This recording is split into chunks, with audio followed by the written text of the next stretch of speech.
Hey, what's up guys? This is Anthony from Anthony's Customs, and for this review, we are looking at the Soap Studio, the Dark Knight Trilogy, Christian Bale version of Batman, part of their 80-year anniversary thing. It has a special packaging. There's a regular Soap Studio packaging inside. You can see the top and bottom of it, but it does have this really nice gold package, which looks pretty cool, but obviously it gets rid of the window. Makes the figure look awesome. Can it do all of that? Yeah, maybe technically, but practically speaking, I don't think so. We'll get into that.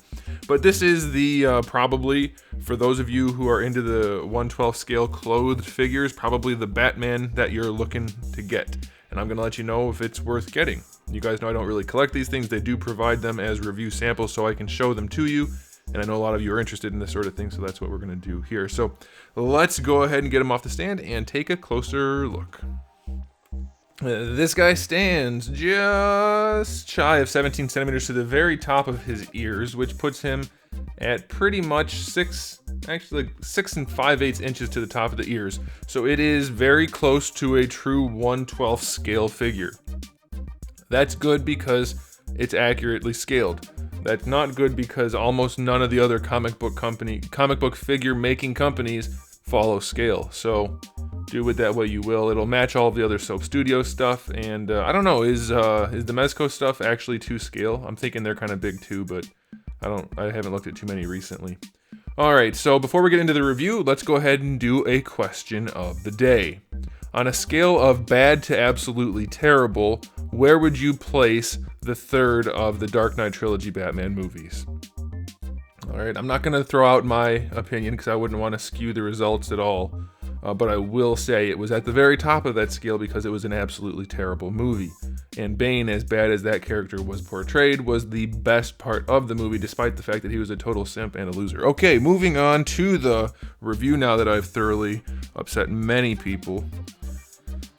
Let's go ahead and do this. This guy is really good looking in many ways. The first thing I'll note, I have to note this, Soap does a really good job with the clothing at this scale. They tend to nail it very well. This might be, now it's not really fair because this has a lot of plastic and rubber and things like that on there, which isn't actually cloth, but this might be the best looking thing they've done yet. It is chock full of detail and it looks really, really good. The printing on the breasticles, very nice. All the little detail work, super clean. There's not a ton of paint on it, but it doesn't need it. It looks really good. The cloth that does shine through the paneling, very well done. I really have no issues with this suit as far as the aesthetic goes. It is excellent. Very, very well done. The face, the eyes stand out maybe a bit too much because they're like pure white with the brown irises. That's the kind of thing I'm perfectly okay to live with. I mean, he used his human eyes, and human eyes aren't actually that white, and so they stand out a little bit more, but that's alright. But the mouth, I think they did a good job with the sculpt, and there's a little bit of shading on it, and the lips are painted. I'm perfectly okay with that. That's fine.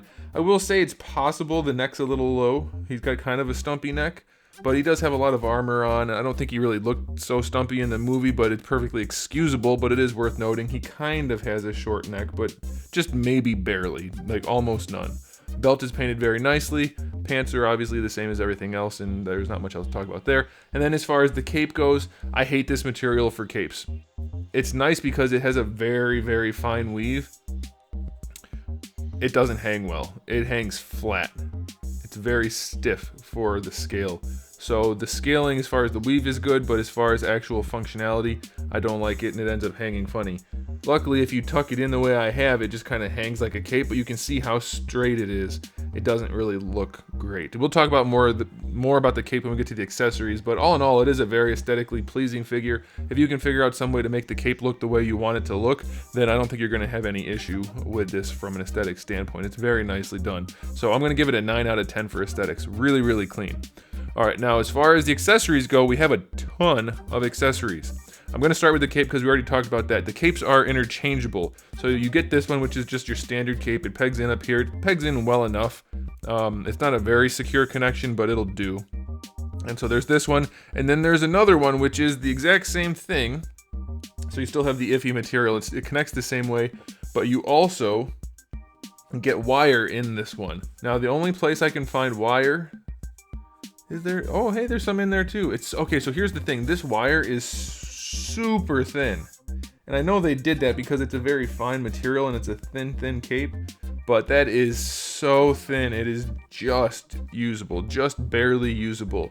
And I know what you're thinking, it's sticking out at the top, that's not good. I'm positive that they did that on purpose, although it's not the same, but that's probably due to the bending.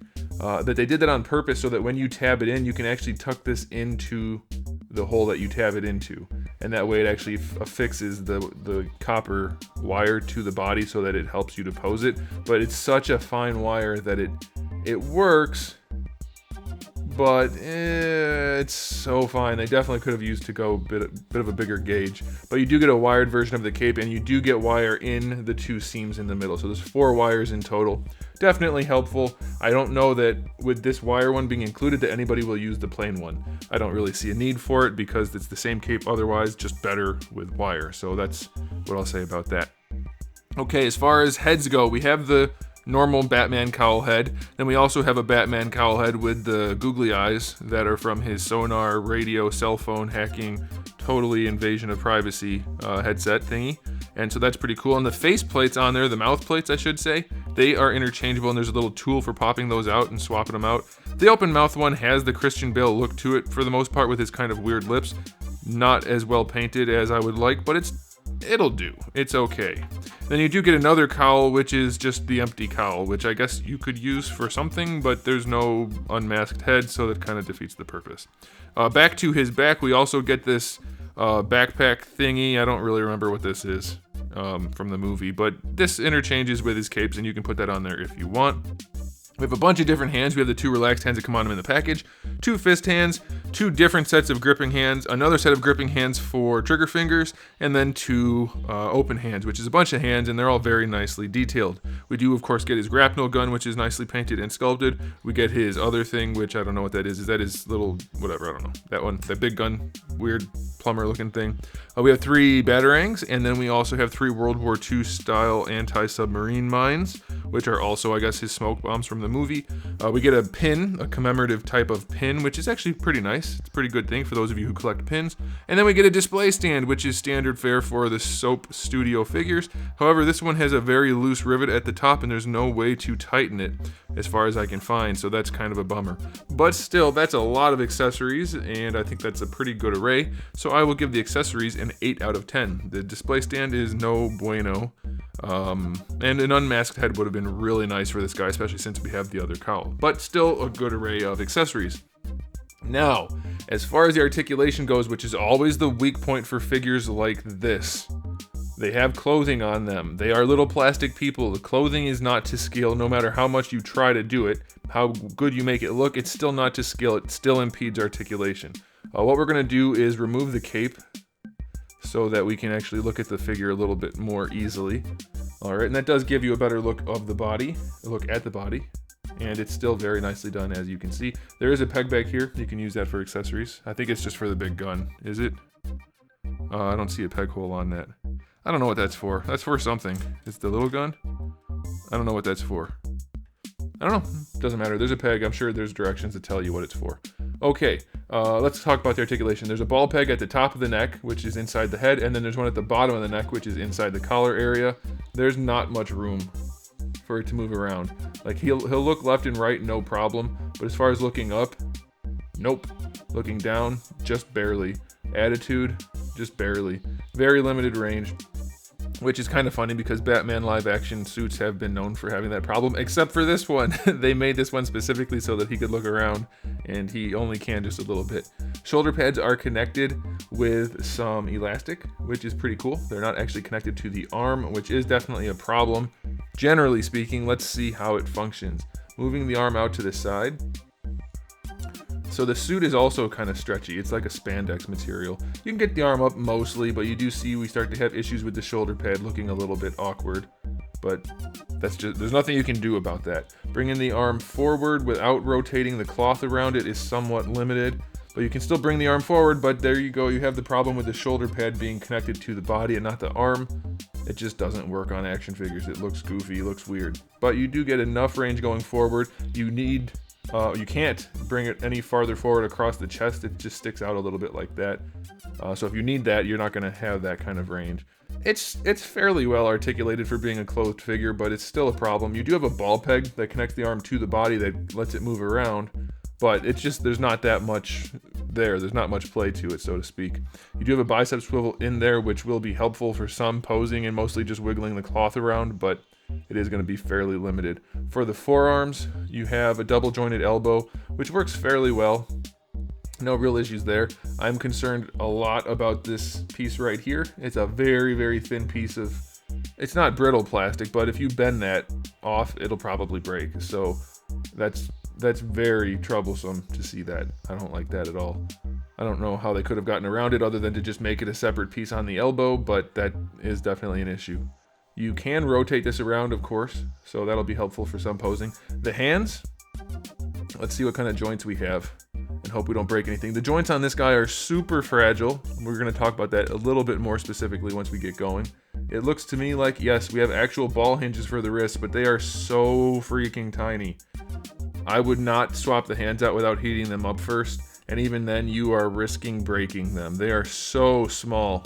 I think that's the one thing Soap needs to change. Almost all of their figures have incredibly tiny joints for the wrists and ankles, and they are very, very fragile. So that's definitely a potential problem. And with gloves like this, you're going to get no range out of them anyway. So I don't like that. I don't like that at all. For the torso, I believe we have a ball peg up here and one down here, but his clothing is very thick. You can't really lean him forward any more than that. You can't really lean him back at all. Side to side is very limited. Rotation is about that much. Very, very limited. It'll work for like style posing, just a little bit, like a heroic style pose. That's it. It's very, very limited. As for the legs, you have your standard ball hinge inside with a thigh swivel. How much range are we going to get? Oh boy.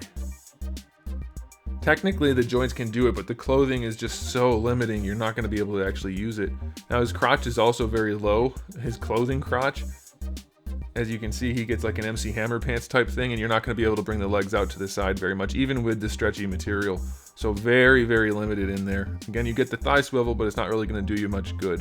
The knee joint is in there, it's double jointed knee. It functions well enough, no real issues with that. That's fine. They did a good job with the knees and elbows for the most part. And then lastly, for the ankles, you get a little tiny ball hinge. You can see it right there because the clothes have been pulled up. Otherwise, they're hidden like that. It's so tiny, and there's really no range for it to move anyway because of the way it's all put together. So that's not good. And I had this one break on me right out of the package. They sent a replacement, so that's fine. But I didn't do anything to make it break, and it did break. So it's very fragile plastic, very, very tiny, so you have to be careful with those ankles and those wrists in particular. So, final verdict on the articulation. It is exceedingly limited on this figure. It is nowhere near able to get into the poses on the packaging in practice, in real life. Technically, the joints are there and they would work, but the clothing on this guy is just way too limiting. So only get this if you are interested in putting him in kind of a hero pose and not really using any of the accessories he comes with, because it's just so limited in posing that it's barely an action figure. And that's just the downfall of this kind of clothing based figure. That's why I don't like them personally. And even though they look really cool, they're not really action figures as far as I'm concerned. Just because they have the articulation, if you can't use it, you might as well not have it. And that's the way this is. So I'm going to give the articulation only like a 2 out of 10. It's just really not good. My final verdict for this is, considering we knew all of this going in more or less because of the nature of this type of figure, I'm going to give it a 7 out of 10. It looks great, comes with a bunch of stuff, but you still can't pose it. You still can't pose it. So yeah, if you guys are into the clothing on the figures, then this is one you might want to pick up regardless of how limited it might be.